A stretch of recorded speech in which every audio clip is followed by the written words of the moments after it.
At a conference a few years ago, a man asked me what I did. And I led a portfolio life, so I just rattled off a list. And I said, well, I write a political column for the Independent newspaper, I make radio programs for the BBC, I chair a think tank, I sit on a couple of commercial boards, I'm on the council of Tate Modern, and I am on the content board of Ofcom, our broadcasting regulator.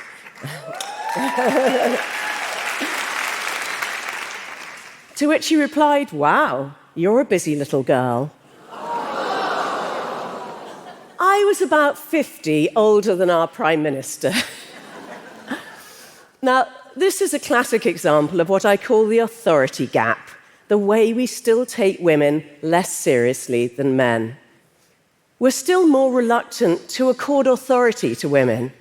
We still assume a man knows what he's talking about until he proves otherwise. While for a woman, it's all too often the other way around. Research shows that men have 6 times more influence in group discussions than women. Women are twice as likely as men to say they have to provide evidence of their competence, or that people are surprised at their abilities. And women of colour are much more likely than white women to say this.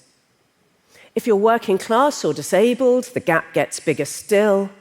Basically, the further we are from the white, male, middle-class default, the wider the authority gap is. Now, I bet every woman listening has a tale to tell about being underestimated, ignored, patronised, interrupted or talked over, challenged, or mistaken for someone more junior, right? In fact, it doesn't matter if you are a president of a country, the CEO of a huge corporation, or a justice of the US Supreme Court. Female justices get interrupted 3 times more than male ones, 96% of the time by men. If you still need proof, though, a great test is to talk to people who've lived as both a man and a woman, because they're exactly the same person, with the same ability, intelligence, personality, experience. And if they're treated quite differently after they transition, that must be because of their gender. As scientists would say, we've controlled for all the other variables and isolated the only one that matters, whether they're seen as male or female. Now, while I was researching the authority gap, I came across 2 Stanford science professors who happened to transition at the same time in different directions. Ben Barres, who is a neuroscientist, was astonished by the difference it made to his life once he started living as a man. I've had the thought 1,000,000 times, he said, I'm taken more seriously.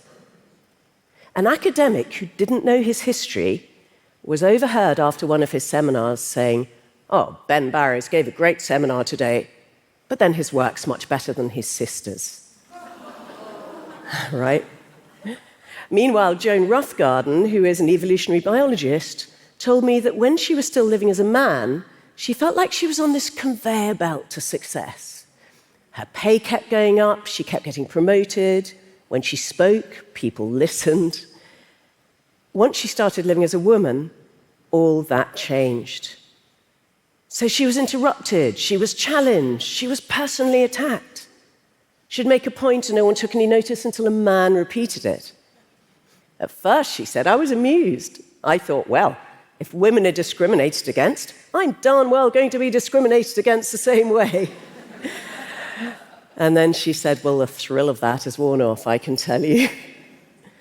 Her conclusion, like mine, was that men are assumed to be competent until they prove otherwise. Women are assumed to be incompetent until they prove otherwise. Now, obviously, I'd like to do something about this. But what's in it for men? Well, one of the most encouraging things I found while researching the authority gap was that narrowing the gap isn't like a seesaw in which as women rise, men just automatically fall. I mean, there might be the odd occasion when, if you're a man in direct competition with a woman and the bias against her is dissolved, she might just beat you on merit. But in almost every aspect of your life, greater gender equality is likely to make you happier, healthier, and more satisfied. There's been some fascinating academic research showing that both in more gender-equal countries and US states, and in more equal straight relationships, not only are the women happier and healthier, which you'd expect, less resentful, less exhausted, they feel more part of a team, and the children are happier and healthier, they do better at school, they get on much better with their dads, they have fewer behavioral difficulties. But more surprisingly, perhaps, the men themselves are happier and healthier. So they're twice as likely to say they're satisfied with their lives, half as likely to be depressed. They tend to smoke less, drink less, sleep better, take fewer drugs, and here's the absolute clincher, they get more frequent and better sex.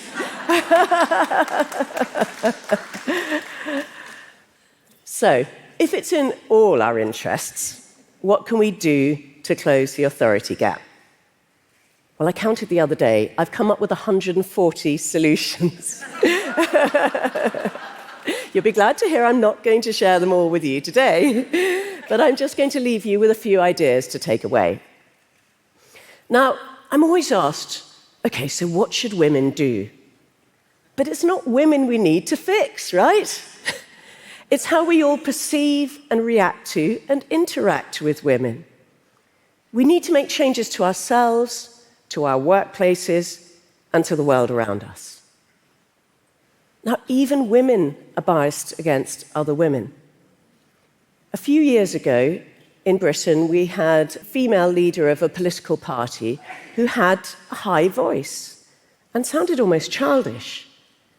And when she came on the radio, I'd find it quite hard to take her seriously. But as soon as I had that reflex reaction, I'd say to myself, stop it. Listen to the content of what she's saying, and don't judge her by the pitch of her voice. We all need to notice when our brains are trying to trick us like that. It can also help to flip things round, to ask ourselves, would I have thought that, or said that, or done that, if this person had been a man rather than a woman? Would I have mistaken that male CEO for his assistant? Or would I have called a 50-year-old man a busy little boy? I don't think so. When we're at work, we can actively affirm what a woman says, as long as it's interesting. Research shows that even if women make up 40% of a group, they're half as likely as men to gain approval from it, and much more likely to be interrupted. If Evie makes a point at a meeting and no one takes a blind bit of notice until Peter repeats it 10 minutes later and it's treated like the second coming, we can say to Peter, oh, I'm so glad you agree with what Evie said earlier. If Peter interrupts Rosa, if Peter interrupts Rosa, we can say, hang on a minute, I was really interested in what Rosa was saying there. And what can employers do? Well, the first thing they must do is to make sure that they genuinely are hiring and promoting on merit. One study found that 70% of men will rate a man more highly than a woman for achieving exactly the same goals. Women with exactly the same qualifications as men are 30% less likely to be called for a job interview.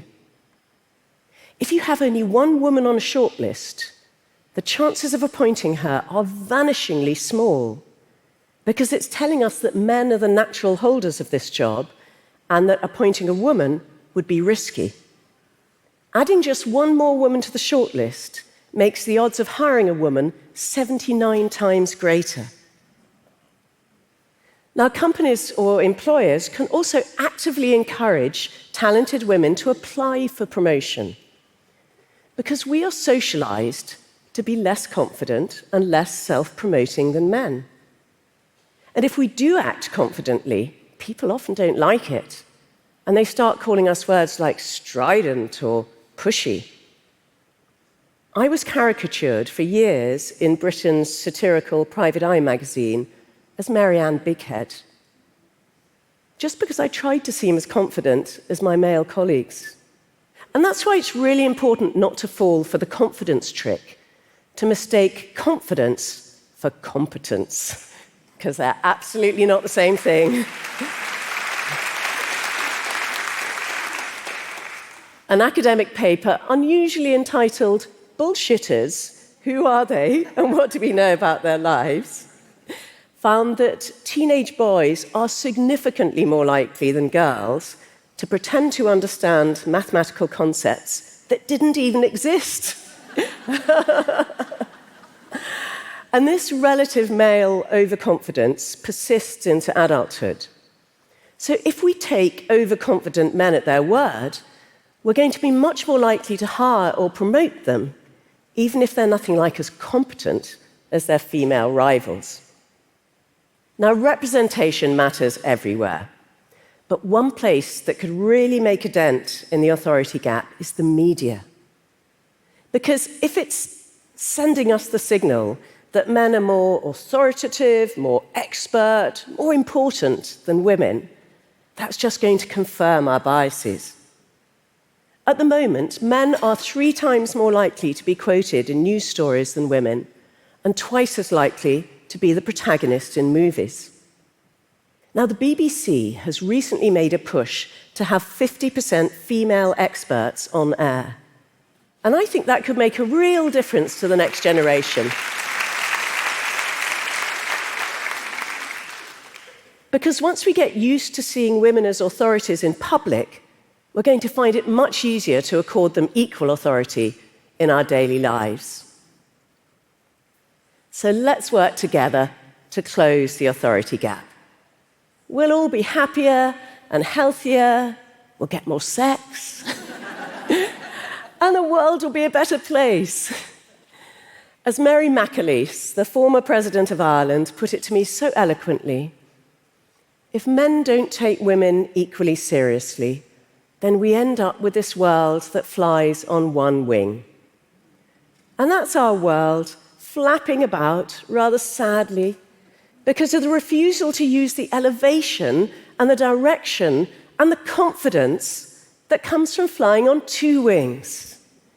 We have to understand that when women flourish and their talents and their creativity flourish, then the world flourishes and men flourish. We all flourish. Thank you.